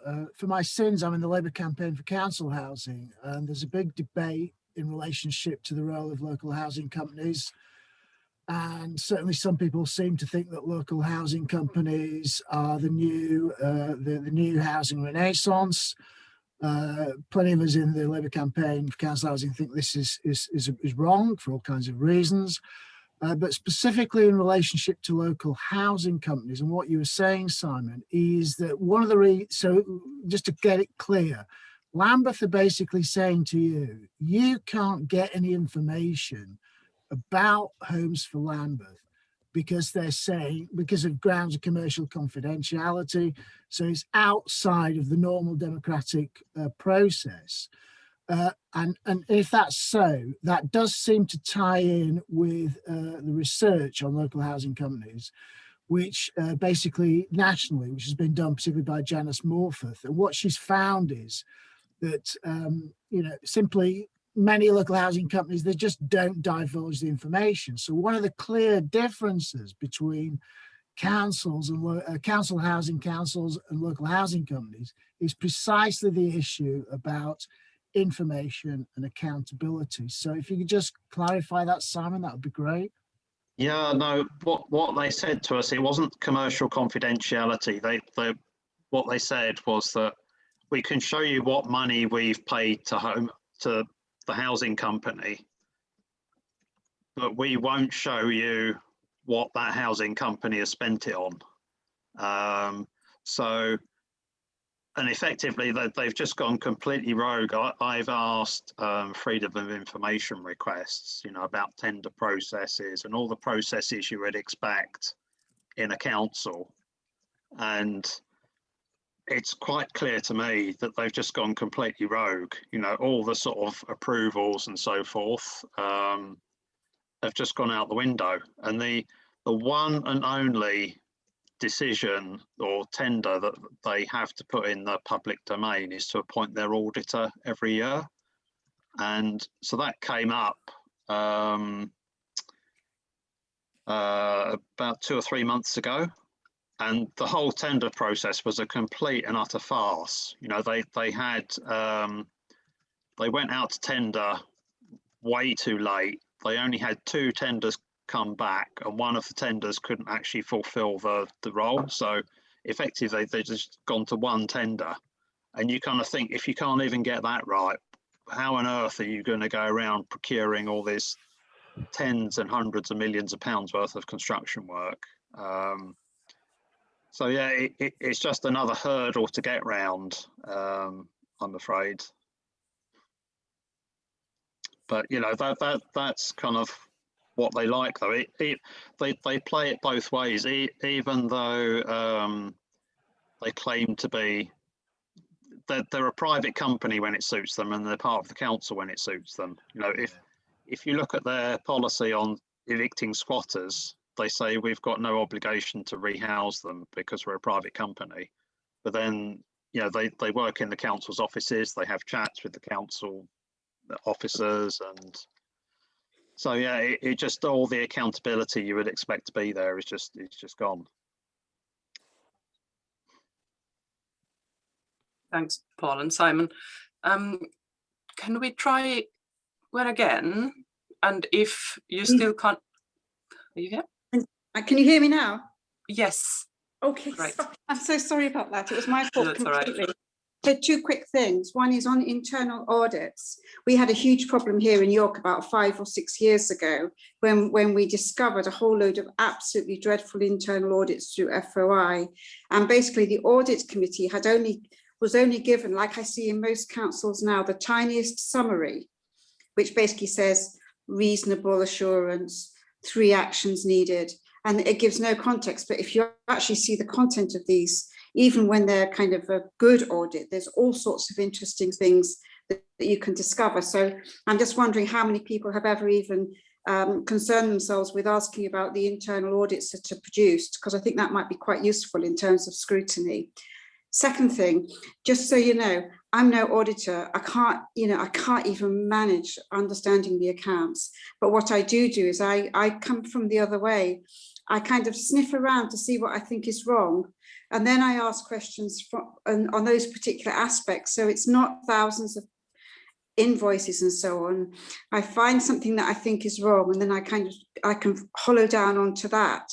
So the first one that ended up in the public interest report in 2016 was the section 151 officer who actually cut himself an arrangement to get some extra income from one of our performance related income from one of our private companies. He was a director. That was the first one that ended up in the public interest report. And one that just happened this week was the overpayment, the unlawful overpayment of the chief executive's exit package. So what I'm saying really is that there are 2 different routes to go. And mine's more to do with governance, and everybody else I respect completely, but I wouldn't have a clue how to do it. So just what I would say is that there are 2 different routes to go. So if you're not an auditor or really good at Excel and so on, there is this other way, which is the governance way. And I'd love to talk to you some more about this separately, because I think there's a whole load we can do separately on that. That's the end. Thanks, Gwen. That's Come back on the audit, because it's interesting from my perspective. In my very early career, I used to do work as a consultant to local authorities, and the whole role of audit has very much changed. It's basically just a process now. So the auditors don't understand the technical aspects. It's all, is there a contract? Have they paid it? And without actually kind of digging into, well, should this price have been paid, and so it's very much, I knew 30 years ago, if I put something in, it was going to be audited and the person would understand the technical aspects, but that's all seems to have gone now. And, completely agree. Sorry, I didn't catch that. Sorry, Simon, I completely agree. I mean, the internal audit, I would, I know we're having a lot of go at the private companies, but the internal audit, I mean, to me, it's really really troublesome. I would love to share some more on that, but really troublesome, concerning in terms of how I see the auditors, as internal auditors, as almost covering up some problems in the council, not actually exposing them, to put it politely, if you know what I'm saying. Thanks, Gwen, for that intervention. It's also the second point that you raised about that you don't necessarily have to approach this from reading really dense accounts. I think it's a really, really helpful sort of reminder that actually, yeah, I'm absolutely not an accounting professional. Nobody in Research for Action is. So yeah, there's definitely different ways into this. I am gonna in a second ask if anybody else has a bit more to say on internal audits.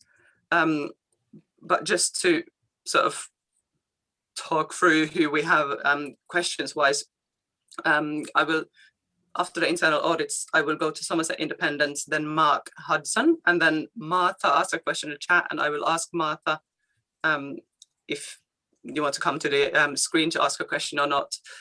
We only have 15 minutes left, so we're not going to go into breakout groups. It's amazing to see that the conversation is so lively and flowing in a big group. But I'm really aware that I did say in the beginning that we would not record part of the conversation. So as the recording is still in while we're doing Q&A, if that is a barrier for you why you don't want to speak, can you just drop me a private message in the chat, or if you don't know how to do it, it's just clicking on the little arrow next to everyone. Just message in the chat that you would like to ask a question or you would like to speak with the recording off, and we will absolutely switch it off for you. Just want to keep that option out there. Can I add to that also that should you decide after this event that you don't want it to be online, we can also edit it out of the recording. So do get in touch. Yes, that's a really good point. Thanks, Vika. So on internal audits, I am wondering if anybody else wants to say anything. I am not the person who is very knowledgeable on this.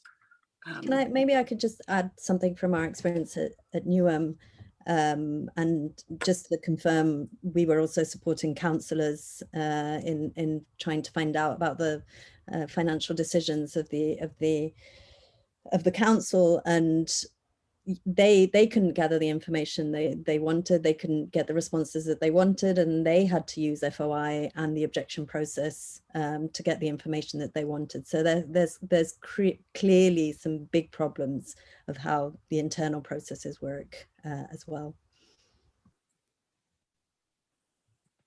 Yes, that's a really good point. If there's nothing more anybody wants to say on internal audits, let's go to Somerset Independents, and then after that Mark, and then Martha.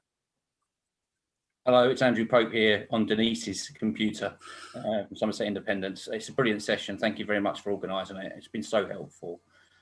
Often when you're doing this sort of thing, you feel like you're the only ones doing it. I think we are the only ones doing it in Somerset. But it's been brilliant to see some of the people that we've been in touch with already, but also to hear the experiences of you all, and keep on pushing back. I just wanted to make a brief point, firstly, about councillors. I was a councillor in Southampton for 8 years. I made the council do an internal audit. I was an opposition councillor for half of that time. Please don't believe councillors when they try and make out that they can't get information. They are able to get the information, and they can be refused on a need to know basis and so on. But I never took no for an answer. It's a question of the individual councillor and whether they're any good or not. So yeah, use your rights as a councillor. And the reason that a lot of us have had to do this sort of thing is because the councillors have failed to do their jobs themselves. The excuse I've seen someone write today that they haven't got the staff and so on. Well, okay, do the work yourself then and find out. I don't buy it at all. So that's why we've had to be here, and it's great that people are doing this sort of thing. But ultimately, it means that the councillors have failed to do their jobs to act on behalf of the public. Right. So that's my rant over. Sorry about that. And in terms of freedom of information. It's come to our attention that councillors here in Somerset have failed to pay their council tax. We know that Private Eye a few years ago used freedom of information requests to discover across the country which councillors had not paid their council tax. Now, if they had not paid their council tax inadvertently for 1 or 2 months, it can happen. But we found out that one councillor hadn't paid it from April 2020 to February 2021, at which point he declared that I can't vote. But he was told just before the meeting, you can't vote. But he'd actually not paid his council tax for 10 months. So he knew for a long time. Now we know that there's another councillor, but the council, Mendip District Council, have refused to name the councillor. I've asked Alex in the chat here, and he's given an answer. It's a sort of question of balance in terms of law. We've asked for a formal review. So my question is now, well, in that case, if the formal review comes back and they still refuse, what do we do next, please, Alex? So should I jump in there? Yeah, please. Cool. In which case, so as I say, I really don't know enough about this area to give you advice about what's going on one way or the other. Sure. But if the formal advice comes back, you can, I think the thing to do would be to look for very similar requests to see what kind of grounds they appealed on. Yeah. And there may be a few in what they know, or you can go back to the Private Eye ones to see if there are similar things that are useful. But then your next course of action would be the Information Commissioner to escalate it there. So that would essentially be your next step. But it could go and go. So I can't really tell you much more than stuff that I'm guessing you already know. But it does sound very interesting case. And if you get anywhere in it, please let me know. In the chat, I mentioned in a very poorly worded initial question, this case, Steve Reed at Lambeth Council, when he ousted the Conservative councillor. Steve Reed is now MP for Croydon. But when he was on Lambeth Council in 2009-10, he named Conservative councillor and said that and then there was a standards committee investigation. We've obtained a copy of the standards report, and we're going to use that. We're also aware of what's called the South Holland case, and so we're going to look into what Private Eye did too, and we're in touch with Private Eye about this. So it all sounds really interesting, to be honest. So as I say, you know more than me, but if you get stuck with it, please drop me a line and let me know, because that's very interesting to find out more about. Brilliant, cheers. There's also a couple of responses in the chat. Sorry, no, I forgot your name being behind Denise. Was it Andrew? Yeah, sorry. Yeah, there's a couple of answers in the chat as well that are worth looking up for you. But Mark, I'm aware you have been waiting for a long time with your question. Thank you for your patience. Hi everyone. I'd just like to say thank you to the organisers, and the speakers have all been incredibly inspiring, which brings me to my point. I live in Manchester, next door to Salford, and I've followed the Salford Star's brilliant work for a long time, and it's really sad to see it go, but you can only fight these battles for a finite amount of time, which brings me to my point, and I've mentioned it in the chat and mentioned these resources. So I'm part of a group called Climate Emergency Manchester, and it came into existence in 2019 because City Council was embarking on another cycle of promises and not delivering, promises and not delivering. And I'd been going toe to toe with them for almost 10 years, mostly on my own. And the point is this, is everyone on this call knows how bloody lonely it can be when it looks like you're the only person. There's maybe one or two other people working with you. And I've seen people burn out, and I've seen them take all of their skills and their knowledge that they've acquired with them when they burn out.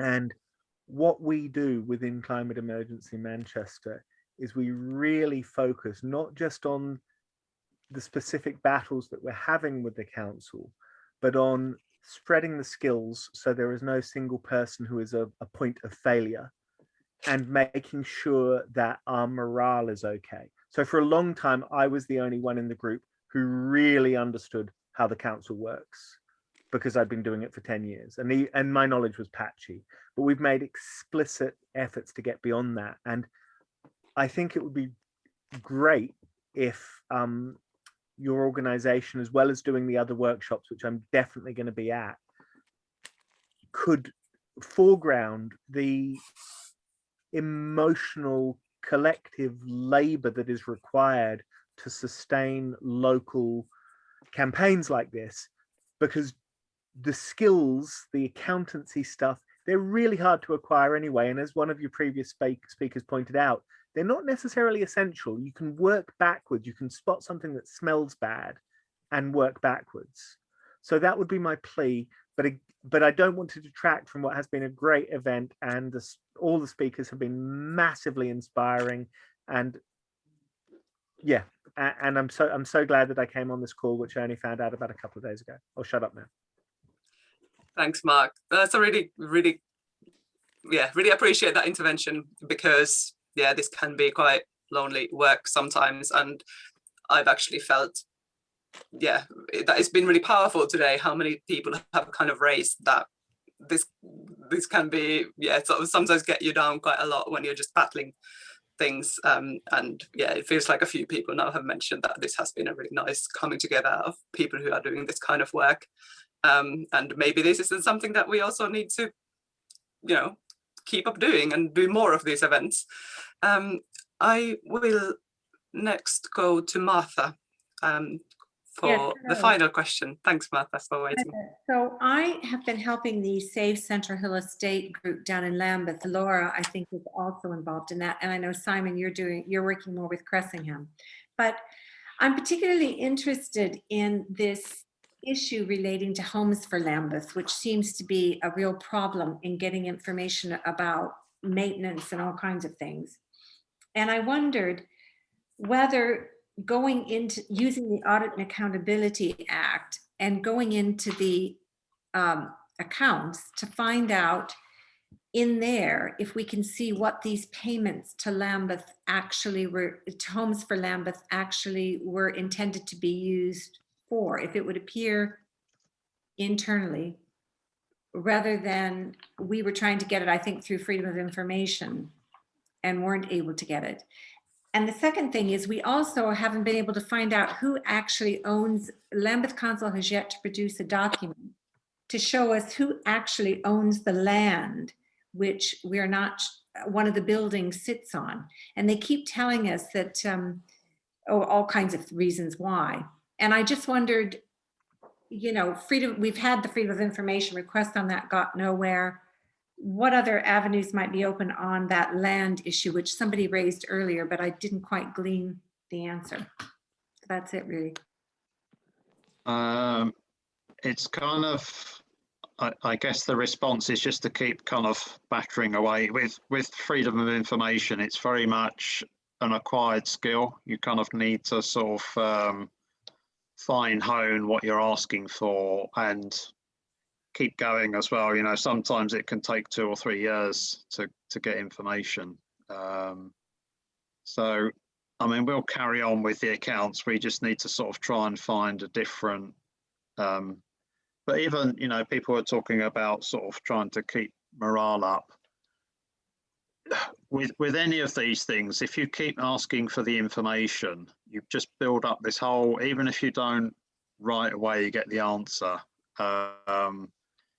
eventually the truth comes out and you've got this whole audit trail of all the questions you've asked. I heard a very good podcast a few months back with the guy from Edward Defand, who's one of the Grenfell survivors, who wrote the website that predicted the fire. And he sort of said, we knew the council weren't going to listen to us, but we just wanted to document what they were doing to us and how we were being treated. And I think what all the people on this call are doing is the same thing. Eventually the truth comes out, and it's just finding ways to ask the question in a different way if you don't get the answer.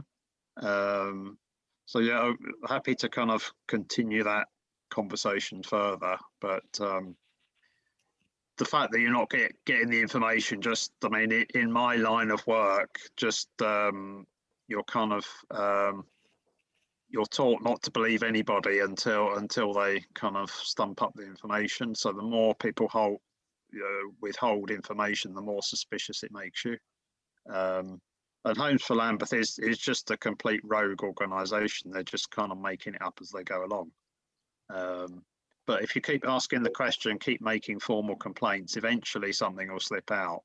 So do you think in the audit, there'll be something showing how they spent this money that they were given? I mean, we can find the amount of money in the audit, presumably. Can we also not find what it was given for? Well, no, what Lambeth will argue is they just sort of, they hand over a few million quid every year and say, go and spend it. There'll be some kind of, well, there ought to be, but again, if you ask the question, it goes back to the governance that Gwen was asking about. You know, you ask the question, you know, what was this money for? And then that will kind of, and it's like a little trail. You know, you don't get the answer, but then you sort of that sort of feeds into further questions that you need to ask. So if they can't explain what the money was spent on, then that kind of proves that they're not on top of things, and it's another kind of thing that highlights how out of control it is. Vika, did you also want to? Yeah, I just wanted to comment. I don't know the specific case of Lambeth, but one thing that makes the objection process quite, the inspection process quite powerful is that you can ask for documents related to an item of the account. So that means all you have to do is, if there's a line in the accounts that says this has been spent for this, you can ask for related documents to that. Now, exactly what documents you should ask for, I'm not sure, or you could, you know, try to find out what documents they have related to that account, but even starting with an invoice that might have a list of the things for what it's spent. And also what happens is that it goes to different people than the FOI process. So it might be that it suddenly opens a door that wasn't, you know, you weren't aware.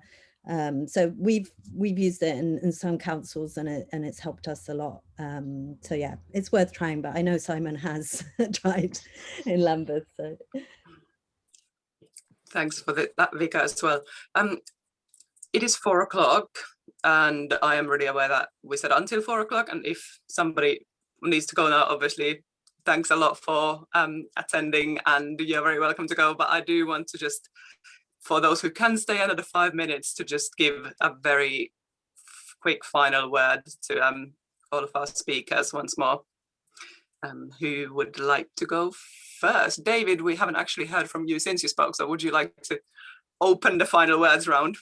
I just put oh, sorry. It's okay, I just put a message in the chat, but I do need to go. There's a couple of things that I just want to say, which is kind of in my message. I think, you know, it's a difficult thing because most people here, I guess, are involved in all kinds of campaigns and all kinds of things. But I do think that increasingly we have to be opening up local power to scrutiny, because the abuses of local power, you know, as we've heard in this discussion, are routine across the, you know, across the country. So I mean I'm happy to be involved. Maybe, you know, I think the next step for us here in Liverpool is maybe to have an open forum about the Local Audit and Accountability Act, maybe with Research for Action, and so I'll pledge to talk to people about that and try and build something. But I think it's one of those issues that we do need people on the ground to be developing local campaigns, and it's been so inspiring to hear from people at this meeting who are doing that and doing all kinds of things I didn't know that was going on. So that's just by way of a thanks and a pledge that we should be, that I will speak to people in Liverpool. Yes. Yeah. More than happy to help if you. I'm really sorry I have to run. Sorry, oh no, everyone. Sorry for overrunning. Thanks a lot for yeah, thanks a lot for coming and speaking, David. Thanks loads. Right, Simon, do you have any final points very quickly before we close? Yeah, well, just thanks for everyone for attending, and to all the speakers. You know, it's been a really, yeah, it does, like you say, it can be a bit of a lonely furrow to plough, but it does, like I said before, the eventually, if you keep battering away, the truth comes out. So yeah, I'll just leave that thought. Thank you. Stephen, do you want to say something? Me? Yeah, just that everyone's got the same experiences, and it seems that this blocking of information, deliberate blocking of everything is endemic in the system. And I don't know what you do about that, apart from, because let's be honest, very, very quickly, the mainstream political parties have a vested interest in keeping us all in the dark, because at some point they'll be running councils wherever. I don't know how you get around that in terms of breaking out. I'm sure like our readership is 40,000 a month, which is a lot, but it's nowhere near. There's 250,000 people in Salford. It needs something bigger. It needs television. It needs Panorama. It needs Channel 4 News and all the rest of it. And that is the way to go, is to take this into the mainstream media. Thank you. Yes. I think Alex might have had to go already, so we won't hear his final words, but I think, yeah, really was really great to have FOI as part of this conversation, because it is such a big part of information rights. So yeah, sorry for being a couple of minutes late, but thank you for a really good discussion, and especially to our speakers and everybody who contributed. And if you didn't speak, I hope you still learned a lot when listening, because yeah, really, like I said in the beginning, hope that this was a space for learning, space for creating networks. People are sharing contact details in the chat loads, so please follow each other on Twitter, follow us on Twitter, come to our next event, keep an eye on our website for the next publications, and yeah, let's sort of use these rights together and appreciate that we are part of this network. Steve, can you just drop our event links in the chat? Yes, very briefly, thanks very much. So yeah, 19th of May, reimagining accountability in local government with some great participatory deliberative democracy practitioners. And the final event on the 7th of June is more focused on audit reform and building a public interest case for tackling audit failure in the public sector as well as in the private sector. So that's it from us. It was actually the very first Zoom event that we organized in this whole pandemic. So thanks everybody for bearing with us with the technical difficulties and coming along. And yeah, thanks so much for a great discussion. Keep doing the great work that you're all doing. If everybody wants to unmute to say bye, that's very much welcome. Okay, thanks for organising as well. Yeah, yeah. Thanks so much. Goodbye. Okay, Thank you. Thanks Thanks everybody. Bye now. Steve, you can stop recording.